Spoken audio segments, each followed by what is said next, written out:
Vocês me escutam bem agora? Queria avaliar primeiro essa questão do som. Nós vamos iniciar aqui o nosso estudo. Agora tá ok. Agora sim, tudo ok. Espero que estejam todos desfrutando de paz, de tranquilidade. E vamos iniciar o nosso estudo nessa noite. Boa noite a cada um que já está se chegando aí. Que Deus possa abençoar o nosso estudo nessa noite. Vamos retomar o assunto sobre a vocação cristã. Infelizmente, na quinta passada, tive um contratempo. Eu não consegui dar continuidade a esse estudo, mas agora nós vamos retomar, né? Há 15 dias atrás, especificamente, nós falamos sobre a vocação cristã no trabalho. E hoje nós vamos falar sobre a vocação cristã na família. Um tema que é para todo mundo, né? Todo mundo ele assume algum aspecto quando nós falamos de vocação cristã na família.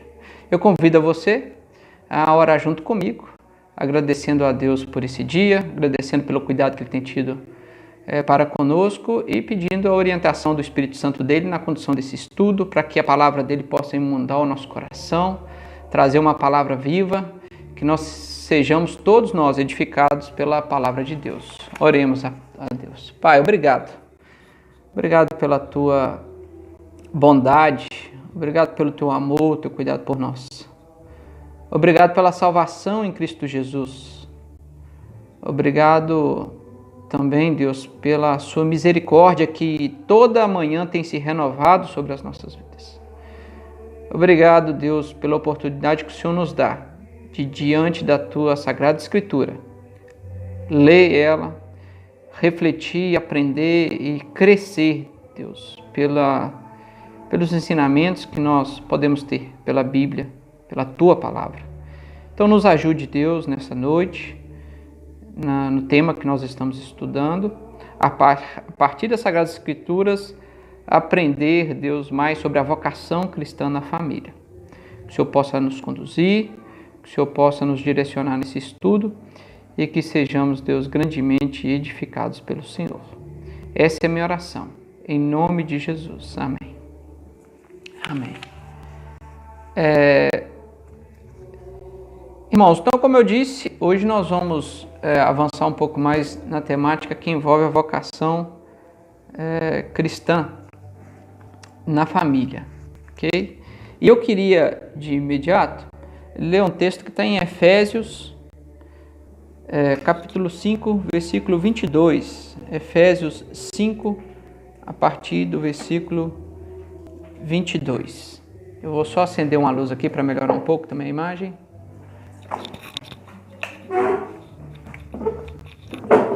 Ok, Efésios 5, 22, nós vamos ler até o versículo 4 do capítulo 6.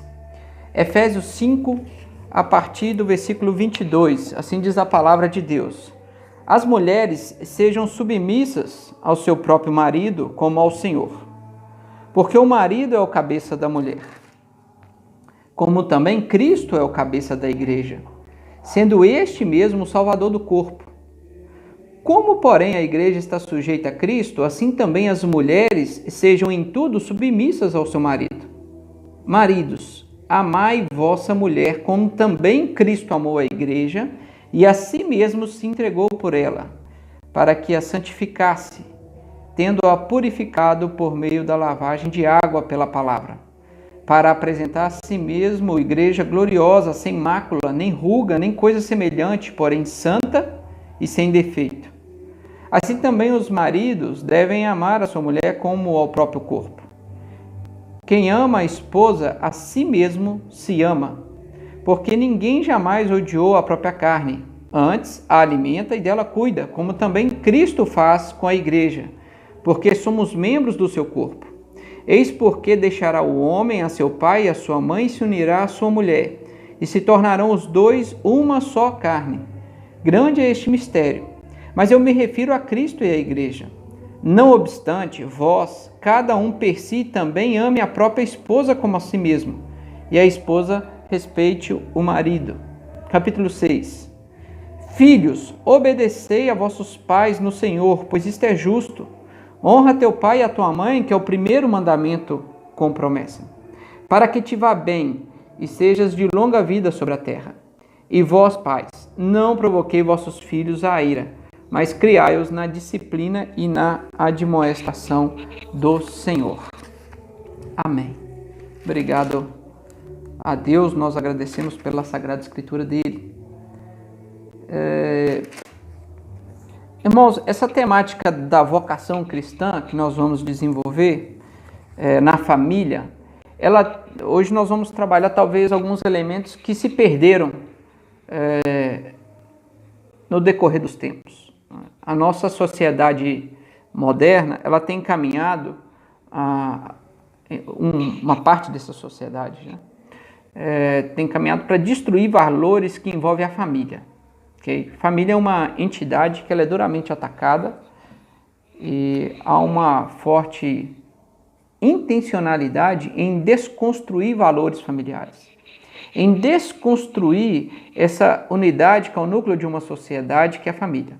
A gente vê isso claramente em diversos âmbitos, seja no âmbito judicial, onde nós já vemos decisões judiciais, questões legislativas avançando contra o aspecto familiar.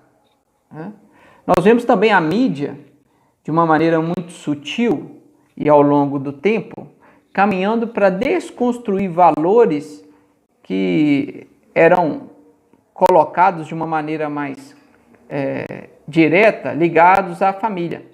E esses valores vão sendo desconstruídos ao longo do tempo. E valores que realmente...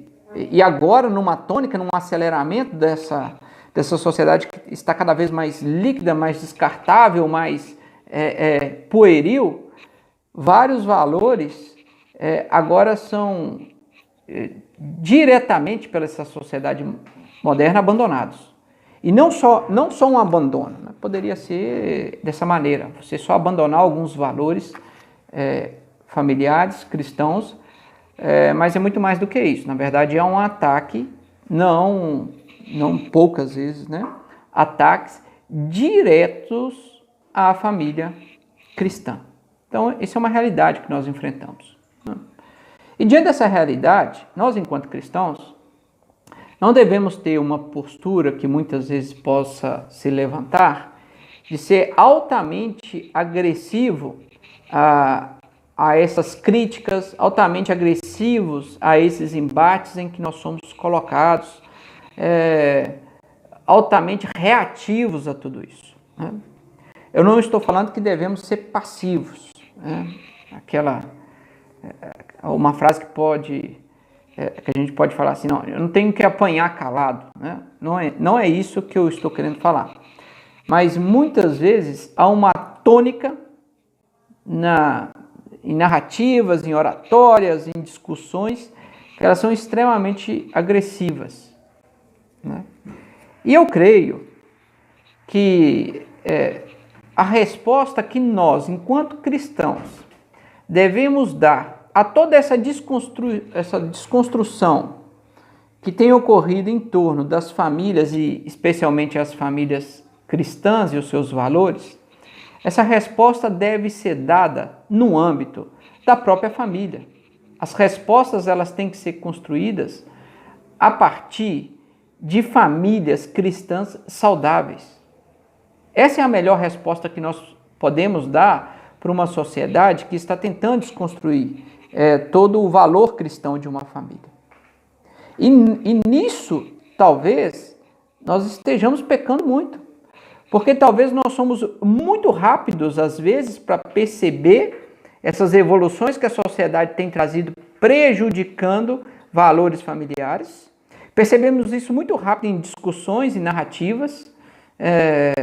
Percebemos isso quando envolvem as mídias sociais e nós nos mobilizamos rapidamente para defender uma bandeira ou outra bandeira.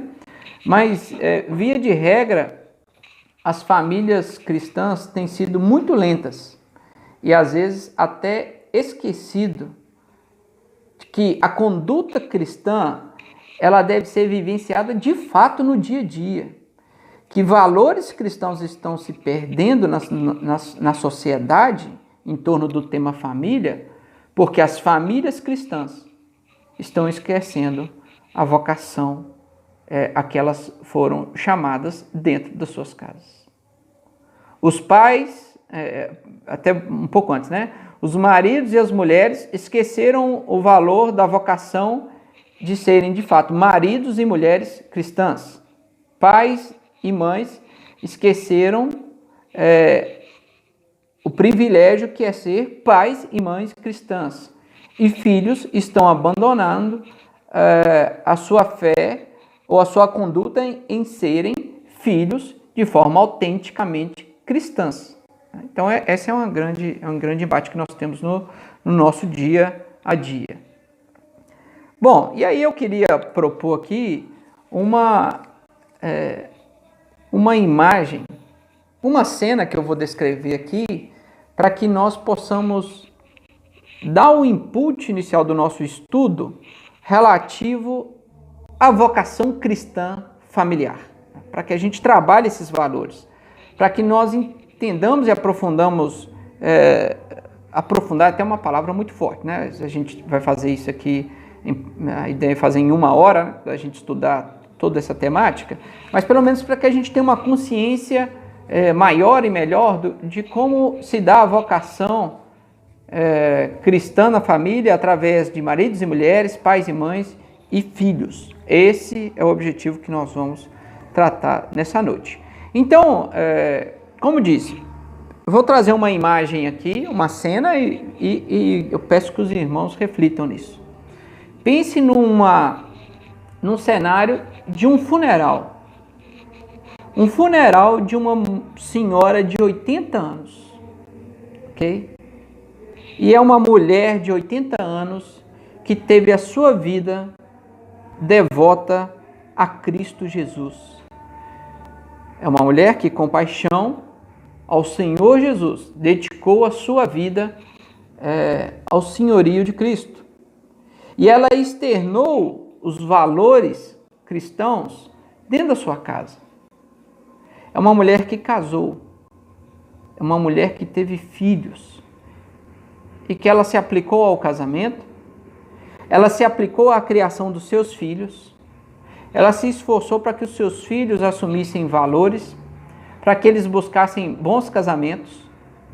E esses casamentos, ali os seus filhos casados agora, filhos e filhas casadas, tivessem outros filhos, que seriam seus netos. E todos eles crescendo na fé cristã. E agora esses netos sendo educados pelos pais, que são os filhos dessa senhora, de maneira cuidadosa na fé cristã. E esses netos desenvolvem também a sua fé de tal forma que agora eles avançam na adolescência, na sua juventude, na sua vida adulta, também buscando bons casamentos para que reflitam, para que a vida deles possam de fato refletir cristãos autênticos, através também desses casamentos, para que mais à frente eles possam ter filhos e filhos e filhos. E nesse funeral, há a presença de todos esses familiares. É uma senhora de 80 anos, que não desfruta mais da vida, está com o pai. Mas ali há um culto de agradecimento pela vida daquela mulher. E estão reunidos filhos, filhas, genros, noras, netos e netas. Todos crentes no Senhor Jesus. Todos salvos pela graça. Todos que nasceram de um lar genuinamente cristão e desenvolveram a fé. E agora aquela senhora, que anos e anos e anos atrás era apenas uma vida,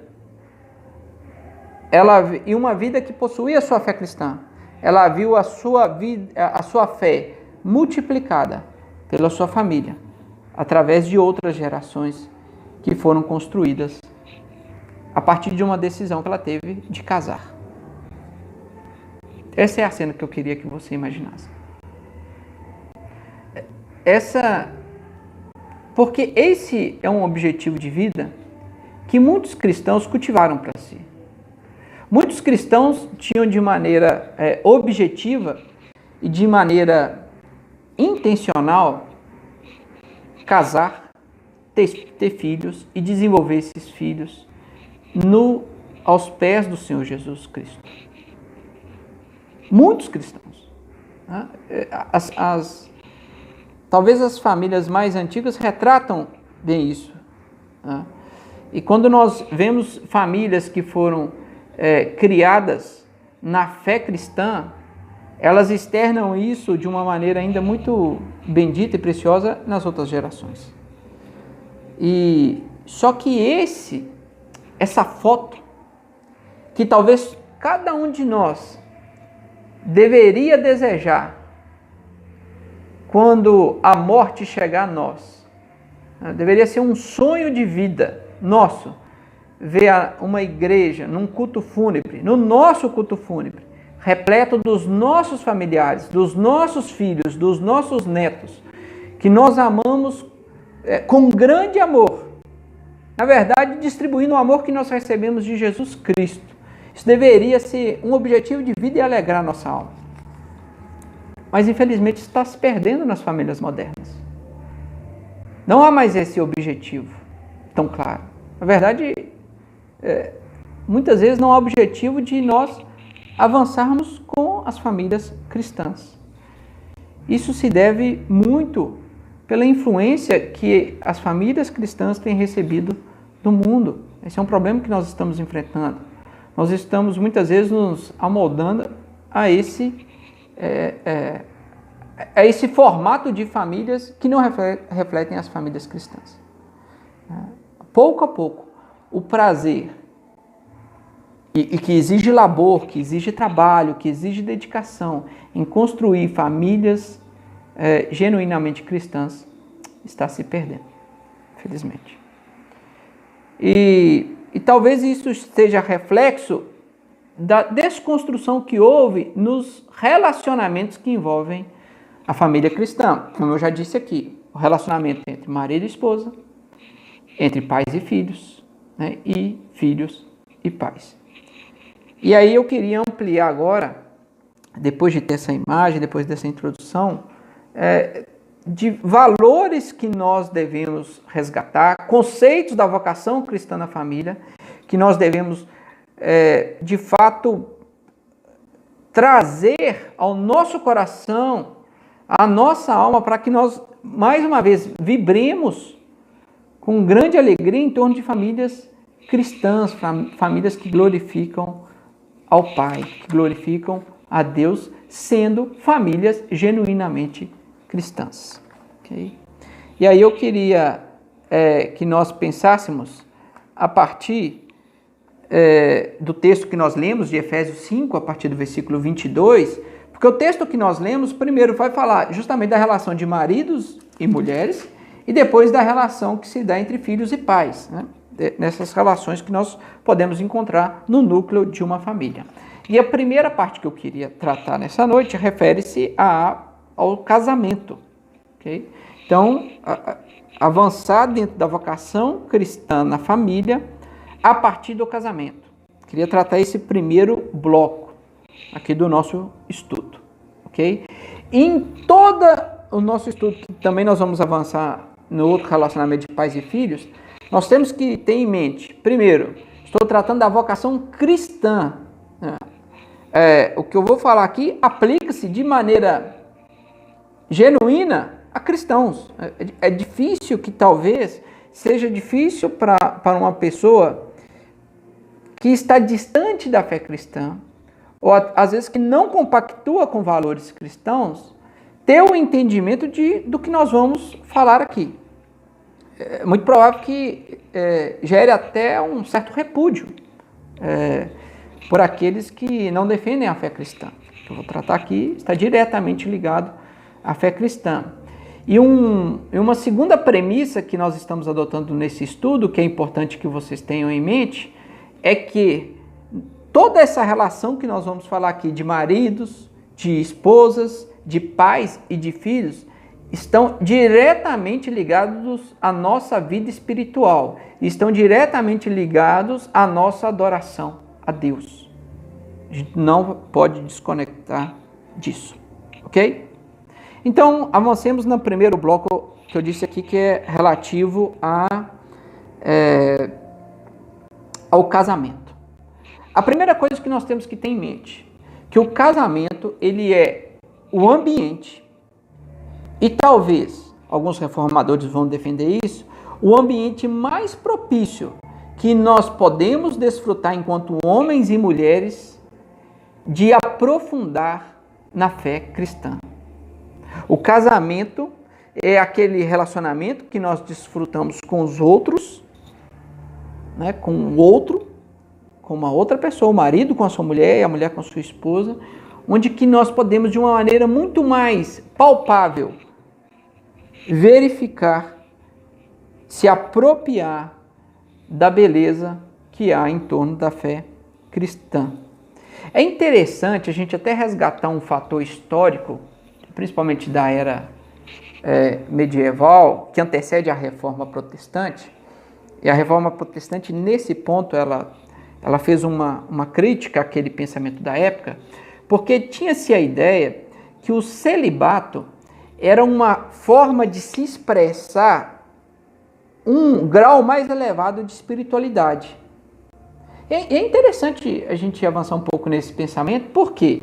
Porque caracterizava-se que, poderia se caracterizar que não a relação de homem e mulher existiam aspectos que denegriam a vida espiritual, ou que não refletia, ou que não poderia refletir a vida espiritual, a forma com que nós adoramos a Deus. Muitas vezes, muitas vezes não, diretamente ligado a isso estava a questão sexual, né? Porque a relação sexual, e que é desfrutada entre maridos e mulheres, aquilo tinha uma perspectiva de não fazer parte da vida espiritual. E é por isso que o celibato, ele era considerado uma forma mais elevada de construir uma vida espiritual. Na verdade, muitos reformadores, eles vão combater essa ideia. Até antes da Reforma Protestante já combatia isso. E o conjunto deles vão afirmar, como eu já disse aqui, que não há vocação maior e mais santa que o próprio casamento. Nós vamos debater isso aqui e eu vou trabalhar essa ideia. Por que eles pensavam dessa forma, ok? E aqui eles já avançavam num ponto interessante, né? Até o sexo, ela faz parte da nossa vida espiritual. Nós não podemos achar que isso está desconectado da nossa vida espiritual. Isso está desconectado da nossa adoração com Deus. Não pode, né? E isso, de fato, é algo que a gente tem que pensar. Bom, mas alguns pontos que eu quero destacar no casamento para defender essa ideia de que o casamento realmente é um ambiente muito propício para que a gente avance na nossa fé cristã. O primeiro que eu queria observar refere-se a quantas vezes, reparem, a Bíblia ela vai colocar a relação que Cristo tem com a igreja a um paralelo de o noivo com a sua noiva, né? E a gente não pode achar que a Bíblia está usando esse paralelo porque cai bem, né? Bonito, dá para expressar essa ideia de Cristo. Não. Há um aspecto de profundidade de relacionamento, há um aspecto de entrega, há um aspecto de serviço, há um aspecto de